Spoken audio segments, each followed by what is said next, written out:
our CEO and chair, Mr. Marc Benioff. All right. All right. Here we go. Here we go. Hello, everybody. How are you? How is it going? Did you like the keynote? Yeah. What about Laura Albert? How did she do? I see her right there. Pretty awesome, right? Okay. Anyway, welcome to Dreamforce. We're very excited to have you here. It's obviously our largest and most important Dreamforce ever. It's extremely exciting. We couldn't be more thrilled to have everybody here. We want you to have a fantastic time. We want you to have a safe time. And we're having a series of the most interesting people that we could find to pull in like we do every single year. And this year, longtime friend of mine, very excited that we're going to be introducing you to David Sachs. Please welcome David Sachs. Here he is. So David, welcome to Dreamforce. Thanks for having me. We are thrilled to have you here. Yeah. And David, we've known each other for a long time, and we've always been friends. Yep. We've also been competitors, we've been partners, we've been investors. I mean, we've had every possible thing, you know. We've had late nights, you know, in my kitchen drinking bourbon, you know. It's been a long relationship. It's been awesome. And this year, I'm so excited to have you at Dreamforce because your life has taken a huge right turn. And before we get into that, are you sure it's not a left even turn? Go into that. Are you sure it's not a left turn? No, it's pretty a right sure turn. it's not a left turn. I'm pretty sure. But before we get into the right turn, the left turn, or the U-turn, I think we should just talk a little about you because a lot of people don't know you. They don't know, you know, where you're born, your life story. Would you just give us a little background on yourself? Because I think, you know, everybody here and everybody who's watching online, I think, you know, we see you now on this podcast, you know, or we see a little snippet of you, but we don't really know you. So just lean back, relax, enjoy, and just tell us about yourself. The bio. So Just start at the beginning. So I was born in South Africa, and my parents immigrated to the United States when I was 5 years old. We moved to Memphis, Tennessee. And then I came out to California for college. I went to Stanford and graduated in '94, and that's what led me to the internet. I met Peter Thiel there and then ended up joining PayPal at a very early stage and have been involved in the tech industry since then for, 26 years. And somewhere along the line, I guess 5 years ago, we started doing this crazy podcast, and it turned, I don't know, we started doing it during COVID when everyone was kind of locked in their houses. We were locked down, and the other, I don't know if people here have seen it, but the other guys in the pod are people I play poker with, and we talked about, wouldn't it be fun if we just recorded? Nobody's seen the podcast. How many people here have seen the podcast, All In Podcast? Anybody? Okay. That's pretty good. About a third. This guy's pretty good. So we just, you know, we so more market share for you still in this audience. Yeah, so hopefully the rest of you guys can check it out. But we basically said, what if we recorded our conversations at the poker table? And that was the original inspiration for it. And when COVID came along, we were all kind of locked in our houses. We just started recording it by Zoom, and it kind of became a surprise hit. And then that led me to other things where I am today. Well, before we get to that, let's just kind of go back to Stanford briefly. Yeah. And just, you're in Stanford. And obviously, it's a great school. You're now kind of in the heart of Silicon Valley. You've come a long way. You know, did you know you were going to end up moving into a tech company? And at the same time, you were also writing, if I remember, too. Weren't you working on books? And you were starting to philosophize a little bit as well.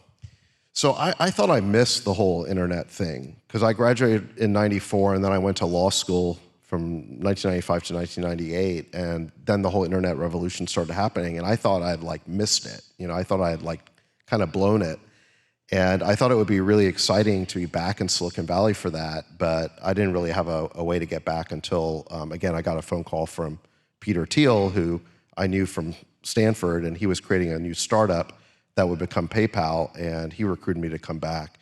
So I was like very fortunate to kind of be in the right place at the right time in terms of who I met, and then that led me into the industry. But no, I mean, if you go back to the 90s, it was very different than it is now. No one knew how to be an entrepreneur. There was no YC. There was no blogs out there explaining how to be an entrepreneur. Like no one it just wasn't as obvious how you got into startups, and it was just much less of a thing. It was much less tracked. There was way less information about it. And, back in the 90s, you had to be like a little bit weird and different to kind of get pulled into the whole Silicon Valley thing. It wasn't like the default thing that everyone graduating from a good school just went on to do. So now you've been recruited by Peter Thiel. You're in PayPal. How many employees are there at the time? About 20. About 20 people, and it starts to grow. It becomes very exciting. And of course, we all know the mystery that all of a sudden there becomes a PayPal mafia as well. He's really a great recruiter, right? He's hiring some of these incredible people. Did you realize it at that time that it was going to be, this credible group of people that would go on for decades? I guess I knew that the people I met and was working with, people like Peter and Max Levchin, who was the CTO, and then obviously Elon. At some point we merged with Elon's company and other folks. I knew they were the smartest people I had met, but I didn't know that they were the smartest people that anyone had met. And it sort of became clear that actually, no, somehow like this group of people were like the smartest people. And what happened is that the whole PayPal mafia experience was less than 4 years. It was 1999 through about 2002. And we were the first company to IPO after the dot-com crash. People thought the whole dot-com thing was over. And then somehow we managed to survive, the internet crash. There's a lot of stories about that. But then we IPO'd and then we got acquired by eBay. And then eBay never really made an effort to keep the talent. I don't think they really saw the talent as part of the asset they were buying. They were primarily interested in the payment system. And I think they kind of saw the talent as these renegades who'd be hard to manage or control, and they were perfectly fine. You're saying that Elon Musk might be hard to control? Right. And they didn't really try. They just kind of let us all go off and do it. So you had this group of people who had this success, but we're now kind of free to do other things, and they all kind of left to start companies. I call it, I say that it was less of a mafia, more of a diaspora. eBay kind of took over our homeland and burned our temple and kicked us all out, and we became a diaspora and had to go find other things to do, other places to live. Well, then your journey really starts, and you start to not only be kind of in a company, but you're starting to do new things as well, and you're even starting to create companies and invest in companies. How did you decide that you wanted to be an entrepreneur? I guess I just always had that desire. My grandfather had started a candy factory in southern Africa, and that was always just a very inspiring story to me. But I didn't really know how to do it. Again, just back when I graduated from college, no one taught you how to be an entrepreneur. It just wasn't really a thing. And like I said, somehow I just kind of ended up with a group of people who were like-minded and helped pave the way. At USC, and I'm sorry to bring up that school in your presence, but we used to ask the question, are great entrepreneurs born or are they made? Which one do you think you are? I think that the entrepreneurial desire is probably something people have to be born with, but I do think that you can learn a lot to, make it, to facilitate that. And I learned a lot from the people I worked with. I mean, the two CEOs that I got to work for before I started my own company were Peter Thiel and Elon Musk. And that was obviously tremendously beneficial to see how they operated in very different ways, by the way. Can you contrast them? Sure. So at a very high level, Elon is incredibly hands-on. At each of his companies, he's got 20 reports, and he's very involved in every important decision and certainly every product decision. And Peter is kind of the opposite of that. Peter is more of a delegator. He's more high level. He just wants to make sure that we have the strategy right, and then tries to hire good people and kind of just lets them do their thing. So it was really a pretty big contrast in styles. Do you see yourself as more of a leader like that, kind of higher level, or do you see yourself more as a manager? Well, at this point, I'm kind of an investor, it's almost like being semi-retired, I guess. But when I was actually a founder and running a company, I tried to take the best parts of each one of those styles, or at least, and the way I kind of divided it up is that When it came to the product, I sort of micromanaged the way that Elon does. I wanted to be very involved in every product decision. But when it came to other parts of the company, I just tried to find the best people I could and give them, the authority necessary to do their jobs. And unless there was a problem, I mean, if there was a problem of some kind, then I would get very involved and people could kind of feel me breathing down their necks. But as long as things were tracking well, then I would kind of just give people the room to run things the way they wanted. I recently had the opportunity to go down and have dinner with Elon Musk and go down to XAI. And one thing that I noticed is that on Tuesday, he's down at Tesla. At Wednesday, he's down at XAI. Then he goes to SpaceX on Thursday. On Friday, he's at Neuralink. Like every day, he's concentrated on one company and whatever problem that they're trying to solve then, and very singularly focused right there and very present. Is that how he was, and is that a fair characterization of kind of how he's working in this kind of, kind of unusual cadence? Yeah, and although I'd say back in those days, he was just focused on one company. So now he's got like 5 major companies, but he just still works incredibly hard. I visited him recently as well, and I think I left around midnight and he was still going. I think he must have gone till 2 a.m. or something like that. So I don't know anybody who works as hard as him. Yeah, and I don't think there's anybody who not only works as hard as he does, but works how he does. Yeah. It just is such an unusual cadence. Tremendous focus, and he's really in the technical details of it. When he bought Twitter and did that transition, I got to see him work in a different way because it had been like 20 years. And I think, what I saw him do was really get to the bottom of the technology. I think he spent about a month like really drilling into every system in the company, and I could see him kind of putting together his mental model of how the whole thing worked. And eventually he had the whole thing in his head, and then he felt like he could manage it in the way that he wanted. And if you go back to when you were with him at PayPal with Peter, could you see the beginning of that philosophy even back then, or has that evolved, as he's had more experience? You could definitely see it back then. I mean, I think he was very focused on all the product decisions, technology decisions, and tremendously charismatic leader. So here you've worked for Peter, now you're working for Elon, but now you're really ready to go out on your own. That's the way I saw it, yes. And tell us that story. Yeah, so I ended up creating, social networking was like the big wave that started in the, I guess around 2003, 2004. I created a family social networking company. The idea wasn't quite right. We effectively pivoted into corporate social networking, enterprise social networking. And I think that's when we started to get to know each other. That's when we started to spend more time together. Yeah. And so I think it was back in 2008, we launched at the TechCrunch 40 conference. We won that conference. You were a judge, right? Isn't that maybe? I may have voted for you. I cannot disclose. It may have been that one or something different. But in any event, it was a great company and a great product, right? Yeah. So we may have looked at buying the company a couple times. Yes, we Is that did right? a couple of times. Yeah. We ended up. I would also say we were probably a lot closer than most people realized at that time. Yeah. Yeah. I mean, I think what I think you saw. Well, actually, you did a Dreamforce. Probably, I want to say, I don't remember the exact year, maybe 2010-ish, that you called the social enterprise. It was like the theme of Dreamforce. So you saw that this social networking thing was going to be a huge wave, and it was going to change the way that we work, and that enterprises would want some version of that as well. It wasn't just going to be a consumer technology. So you saw that, and that was basically our thesis when we started Yammer, and ultimately Microsoft acquired it back in 2012.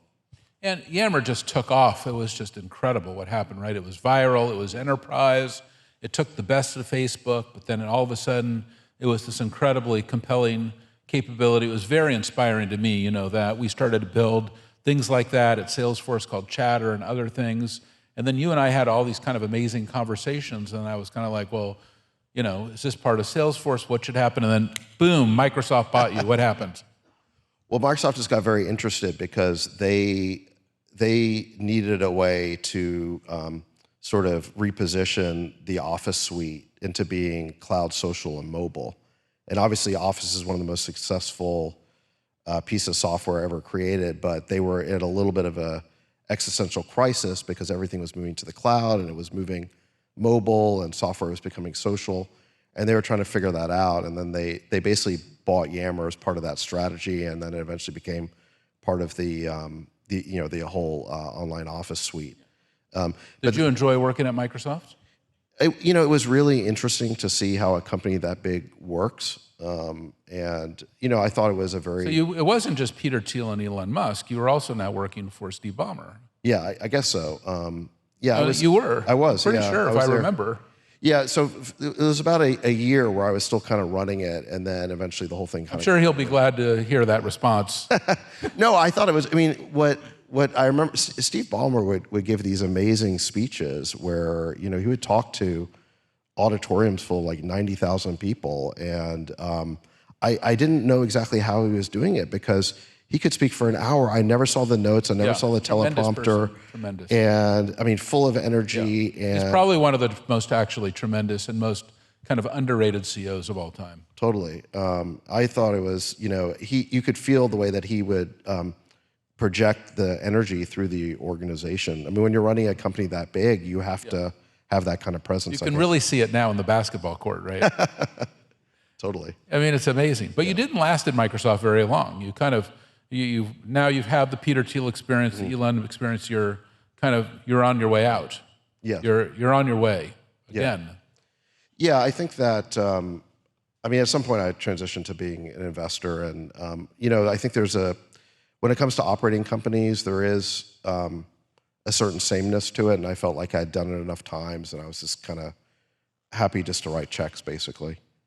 All right. Well, I wanted to take this first 15 minutes to just kind of lay out kind of your background, because I don't think a lot of people understand the depth, of your background and kind of the diversity of your background and everything that you've gone through. But a huge amount has happened this year, and I still remember the phone call. You called me at home and he said, "Listen, I'm considering this big opportunity, right. And how would you look at it?" And I thought it was a great opportunity for you. But just tell us about that, because as I remember it, and I'm not going to go through all the details, but you were becoming increasingly interested in politics as I watched you evolve. As you'd gone through this entrepreneurial pursuit, you'd gone through all these different experiences. Now you're doing the investor, but you were very interested in the political, kind of flow of the country. Mm-hmm. And we were having conversations. We were ending up with a lot of political leaders as well, even at your house and other places. And you were also becoming very interested in DeSantis, I remember at the time, kind of in the early days of the presidential election. And then all of a sudden, it became clear, and, I'm not going to go through all the nuances, but it became clear that you were much more aligned with the Trump administration. And so, give us your perspective of how that evolved and where you are today with that. So I think it really started with the All In Pod. Like I said, we started doing it right at the beginning of COVID. It's about 5 years ago. And when you do a weekly podcast, you just have to say what you think. Otherwise, what are you doing there? And so many of the major topics in the news, and I should just say for people who haven't seen the pod, we try to cover whatever the biggest issues are in the news that week. We cover business, tech, markets, politics, and the best issues are ones where they're at sort of the intersection of all of those things. And there was a lot of those types of issues during that whole COVID period. And so I got more political because I was just saying what I thought on the pod. And that kind of... It was just starting to come through you very naturally. Yes. And there was a period there where I actually moved, because California was locked down, I actually moved to Florida for a little bit. I thought DeSantis did a great job managing Florida as governor through that transition. So I did support him. But then, eventually I just decided that, I came to see Trump as the indispensable figure in affecting the political change that we needed in this country. So I ended up supporting him. And after he won the election, then I kind of got this unique opportunity to potentially serve in the administration. Well, it's been a very exciting year, and I've noticed, since the beginning, I think originally you kind of were, kind of saying, well, I think I'm going to be doing the PCAST job, the President's Committee on Science and Technology. Right. which is a very exciting job, by the way, you know, where you're chairing this group of people. It's the top 25, you know, scientists in the country. You're really trying to move every scientific discipline forward. But it's really evolved, and now, you know, you're called a czar, you're called a crypto czar, an AI czar, a tech czar. You've also taken on kind of this role of, you know, almost like the ambassador of Silicon Valley to Washington, D.C. You're trying to translate these things between Silicon Valley and Washington, D.C. Can you just walk us through, you know, that evolution? I mean, I think it was right in November or December that you know, called me for the first time and said, yeah, I'm thinking about the PCAST job, but it's gone so fast. So tell us the story. Well, what basically happened is I started just helping out during the transition, and this is really at Mar-a-Lago in November, and it really did feel like the center of the universe, and just a lot of exciting things were happening, and then they eventually offered me this job of being the AI and crypto czar, as well as being the chair of the President's Council of Advisors for Science and Technology. And I just decided it was just such a unique opportunity to work for a president who really wanted to get things done. And so, not knowing that much, I'd say never having expected to go into government, I didn't plan on this. I just thought it was kind of a unique opportunity. So, you know, what I've been doing now for the last 9 months is, I'd say, is basically being an advisor on those two critical issues with AI and crypto in the administration. And I do try to bring, let's say, the Silicon Valley perspective to Washington, and those two things can certainly, you know, are very different cultures, very different ways of looking at the world.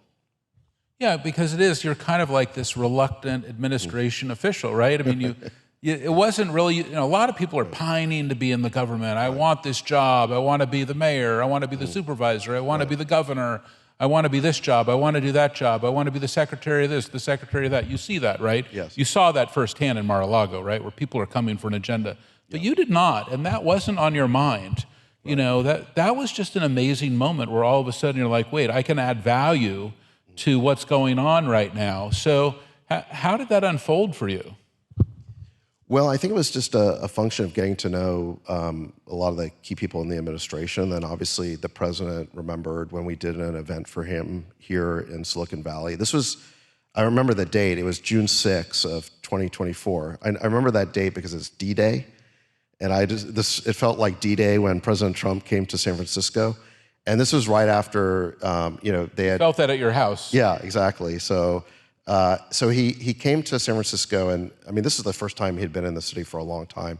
And he had spent the previous month in New York being tortured in this like very political trial that that Alvin Bragg, the DA, had put him through. And you know, he was forced to sit through that whole thing. And then he came out to Silicon Valley, and the media had spent the previous week trying to gin up protesters. But as it turns out, there were hundreds and hundreds of people along the roads waiting for him, but they were all pro-Trump protesters, or demonstrators, I should say. And there was no protest element. And I remember the first thing he said to me when he got to my house was, "Am I in the right city?" You know, because he was surprised that the reception for him was so positive in, you know, a liberal bastion like San Francisco. In any event, it was a very successful event, and I think the president remembered that fondly. And then I spent more time at Mar-a-Lago, and then, you know, like we talked about, he offered me this job. So now you're at Mar-a-Lago. It is chaos at that point, right? Mm-hmm. The president had been elected. Mm-hmm. Everybody's starting to come in. It becomes kind of the seat of kind of power. It's like that song, you know, in Hamilton, right, where the room where it happens, you want to be there. There's like you're in these rooms, there's like slideshows going on of people, right, they're choosing candidates. I don't know, what is it like? Is it it's a cross between, you know, a scene in Animal House and, you know, and the candidate? Give us a playback. You know, it was like being in King's Landing. If you guys ever watched Game of Thrones, it felt a bit like King's Landing. Yeah. And I remember, you know, the election was on a Tuesday, and actually I came out that night for the party, hoping that it would be a positive result, and it was. But then And then that weekend I got like a text to, hey, come back to, Mar-a-Lago to help with the transition. And then I was there Monday morning when it started. And so I walked into the living room of Mar-a-Lago, and the president was there, and he was wearing a suit, but no tie yet. And he was walking around, and heads of state were calling him, and he had him on speakerphone, and he's just kind of walking around, and they're all calling to congratulate him. And anyway, it was surreal. It was really surreal. And then you had all these people who were there, like job seekers and supplicants were all there waiting in the living room to meet with him. And it felt like King's Landing or something like that. That's where there is a line of people who definitely have an intention of why they're there. Or Totally. Maybe they've done fundraising or whatever, but that's not the category you're in. Here you are, you're kind of the Silicon Valley, entrepreneur, right? And you're there, and then all of a sudden they say, yeah, David, we need you. So how did that unfold? Well, I think the president, somewhere along the line, they came up with the idea that they wanted to have an AI czar and they wanted to have a crypto czar. And I think it was the president's idea. I think he likes the idea of having these cross-functional roles, and he likes having people from business in the administration. You saw the result of that over the last few days with Jared Kushner and Steve Witkoff helping to negotiate the release of the hostages in Gaza. I mean, they were two very non-traditional hires, and again, they come from a business background, real estate. But the president likes hiring people who have different backgrounds and have had business success. And in their case, I think they were able to get something done that no one thought was possible, right? That no one thought they'd be able to negotiate that deal. And I remember, Jared very well. I mean, Jared and Steve are probably the most disparaged members of the administration. Jared from last time and Steve from this time. And because everyone's like, well, what do these guys know about diplomacy? Why should they be negotiating anything? And as it turns out, maybe negotiating huge deals in the private sector is relevant for getting things done diplomatically. But in any event, I think it just shows that the president's willing to take a chance on people who he thinks can be helpful, who have a different kind of experience. And they, and I think he decided, and other people on the team, they liked the idea of having an AI czar, and they liked the idea of having a crypto czar. And I think first they were just going to have me do AI czar, but then they weren't really happy with their choices for crypto either. And they're like, hey, can you do both of these? And I was like, sure, why not? So I ended up doing both. Now, it's been a very different set of policies from the previous administration in both of these categories, not just in the PCAST area, but in the AI area and also in the crypto area. It's two totally different policies. And just knowing you, it's not like you were coming into this being like, you weren't some crypto nut. You were like, right, that wasn't your core competency. You kind of began it with a beginner's mind, trying to listen to all these experts in both of these areas, but then have kind of developed this very kind of idealistic policy. Tell us how that formed and how you decided to go forward. Yeah. So with crypto, I mean, I bought Bitcoin. Just Mr. Sachs goes to Washington? Is that the vision that we should be looking for? Well, I think with crypto, I actually did discover crypto reasonably early. I mean, I bought Bitcoin for the first time in 2011. So it was on my radar, and I had made some crypto investments over the years. But, and actually, back in 2017, I co-founded a company called Harbor, which was designed to tokenize real estate. So I had been involved in crypto, but it wasn't the only thing I was involved in. It wasn't the only thing I was investing in. It was just one of several things. But I had some background in it.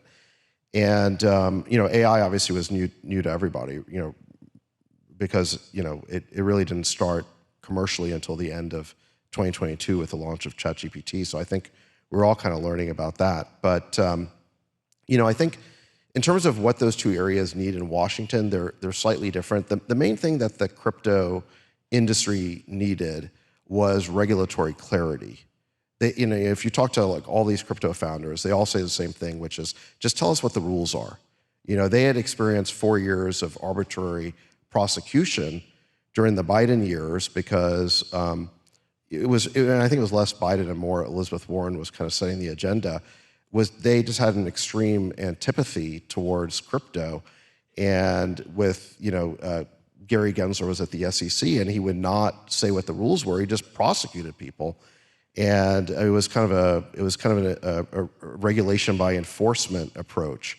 Well, that's really scary to entrepreneurs that you're going to find out what the rules are when you get indicted. That's hard to comply with and pretty scary. So the whole crypto industry was in the process of moving offshore, and I think our job coming in on that front was just to make the rules clear, to make the rules fair, make them sensible, and make them clear so that everyone knew what they were, and so that they wouldn't, again, be subject to to arbitrary prosecution, and therefore they would feel comfortable creating their startups in the United States as opposed to going somewhere else.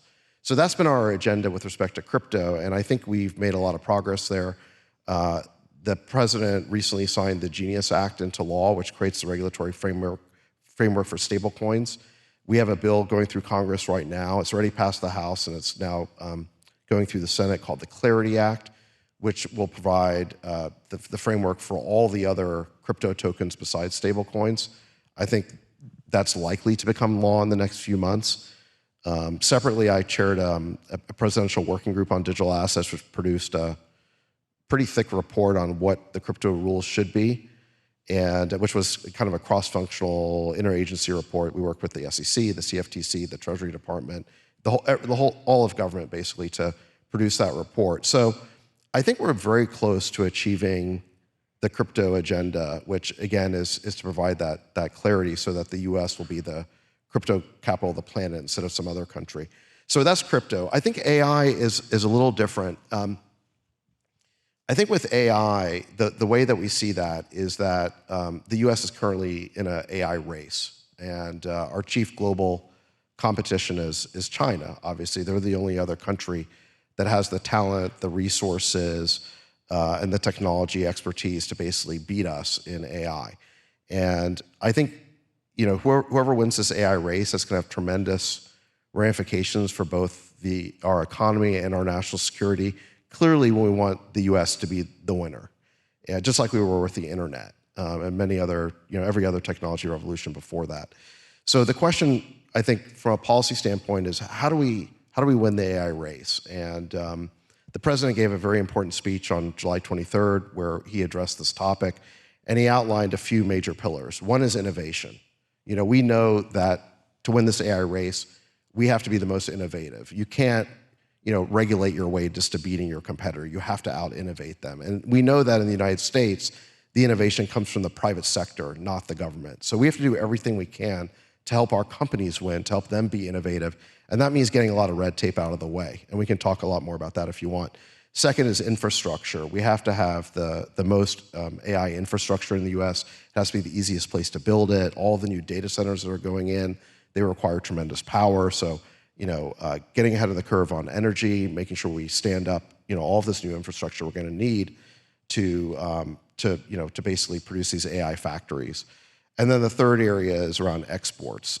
We want the U.S. technology stack to dominate globally. We want to be the partner of choice for the whole world, so that I think everyone in Silicon Valley understands that the way that you win a technology race is to have the biggest ecosystem, right? You want to have the most developers using your API. You want to have the most apps in your app store. You just want everybody to be building on top of your technology stack. And that's what we want for the United States. We want to help you and all the other entrepreneurs create technology that's going to be successful in the US, but also across the world. And we want to be easier to work with than our global competitors. So those were some of the major pillars that the president talked about in his speech. And then, we're doing everything we can to, help drive that policy forward. One question I have for you, and I want to go to crypto and then I'm going to go to AI, but when you look at crypto, one of the things that's very interesting globally when we look at the global dynamic is, you framed it as a race with China on AI. But with crypto, it's not that at all. In fact, in many cases, they've said they don't want their population using cryptography, and not cryptography, but cryptocurrencies. Right. So why do you think that is, and do you view that either as an asset or a strength of the United States, or potential weakness when there is this bifurcation between how the two countries are kind of looking at the future of currency? I think it's about control. I think that what cryptocurrency represents is financial freedom. That a Bitcoin is the store of value or store of wealth that's not dependent on a fiat currency. That's never existed before. And then you've got blockchain-based smart contracts where you can basically make money more programmable, and you can have a financial system that's more decentralized. And if I was to guess, I just think that that idea of financial freedom and decentralization is more anathema to China than to the U.S. And this is why I think we want the U.S. to win in this area. It's just it's a very important technology, and I think the U.S. should win that because I think those are fundamentally American principles, or they're more aligned with the American way of looking at things in other countries. And then kind of flipping it on the other side, the U.S. seems like they're really far ahead when it comes to chips. But we're now shipping all these chips to China. Does that create a vulnerability for us where they can now, kind of race ahead, training their own advanced models using, our most advanced chips? Well, it's actually not the case that we're shipping the most advanced chips to China. So starting around 2022, the Biden administration put export controls on advanced semiconductors going to China. And there's a debate about where you draw the line. So, but the policy basically is the most advanced we don't ship, and then less advanced we allow. And then there's always a debate about where that line's going to be. And some people want to draw that line very, very restrictively. I think there's good reasons to have a nuanced policy there, which is I don't think you want to sell China our latest and greatest chips because it would be too much of an advantage for them. But if you deprive them entirely, there's two issues with that. One is, we still have a trade relationship with China that's important. I mean, these two economies are still interlinked in important ways, and you saw that recently with the rare earths.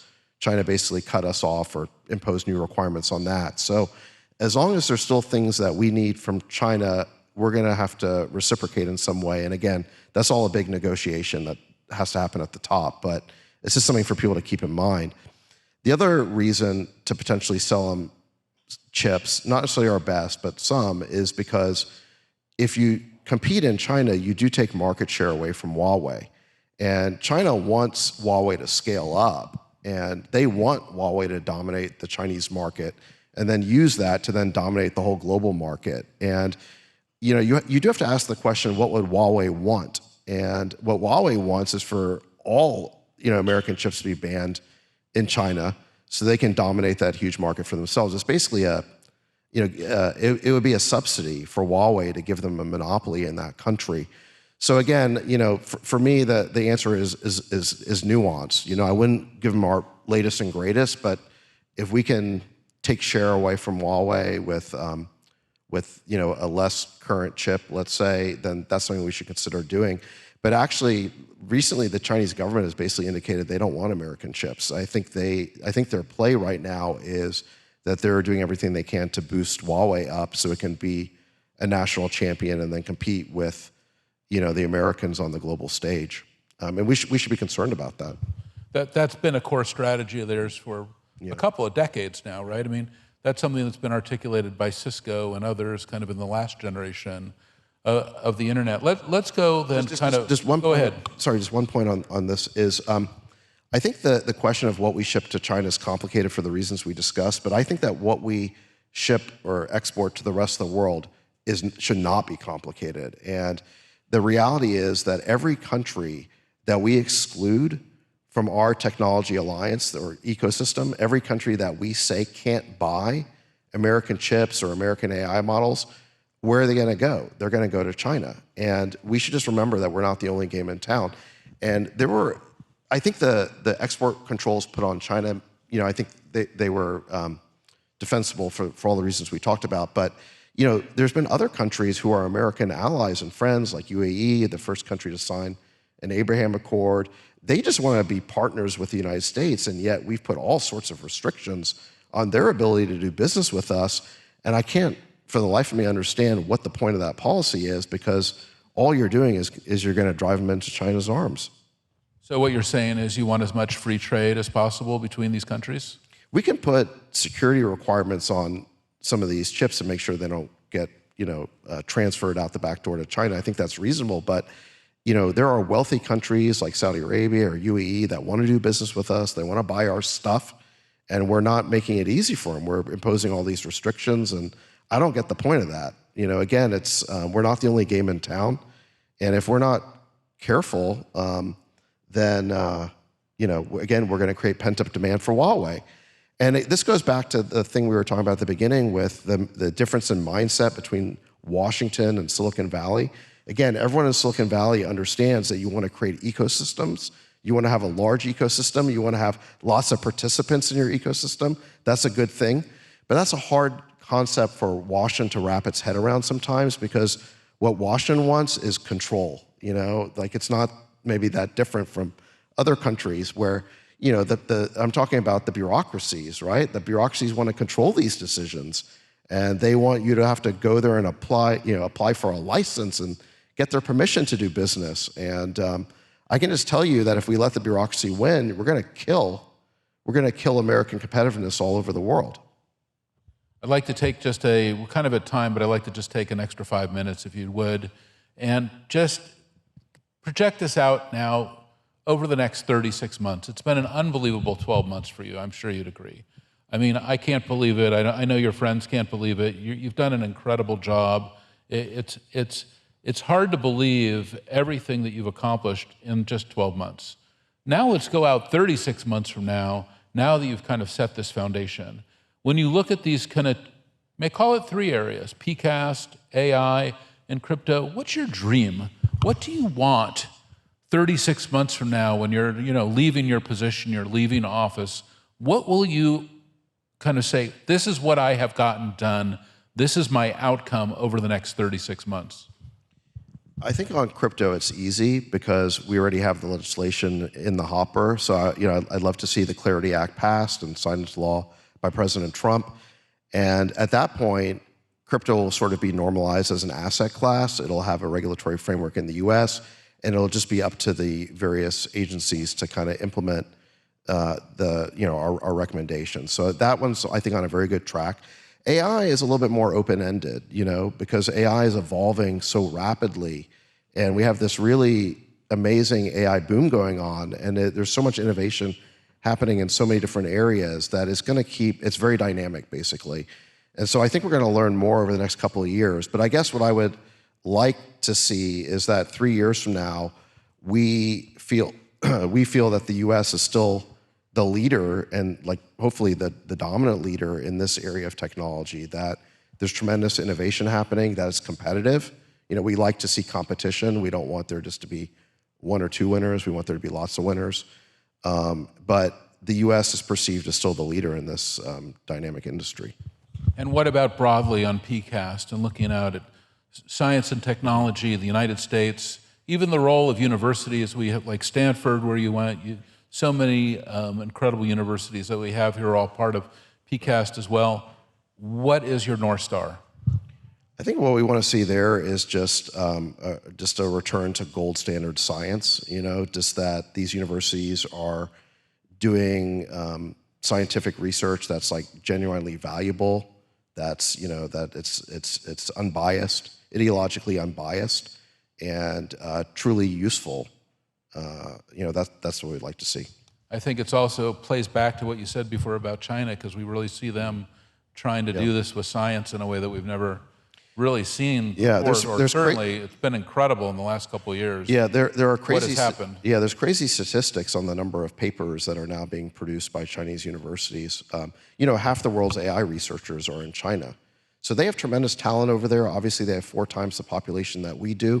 So, that means that potentially 4 times as many AI researchers, and they're formidable, And by the way, when I say that we're competitive with them, I don't have any animosity whatsoever towards China. If I was Chinese, I'd want to win the AI race for China. But I'm American, so I want to win the AI race for America. But there's no animosity in that. I just want our country to be as successful as possible and to maintain its economic and security leadership. Well, David, it has been great to have you at Dreamforce. I couldn't be more delighted to have you here today, and just want to thank you so much for your service to our country. Thank you very much. Thank you, appreciate it.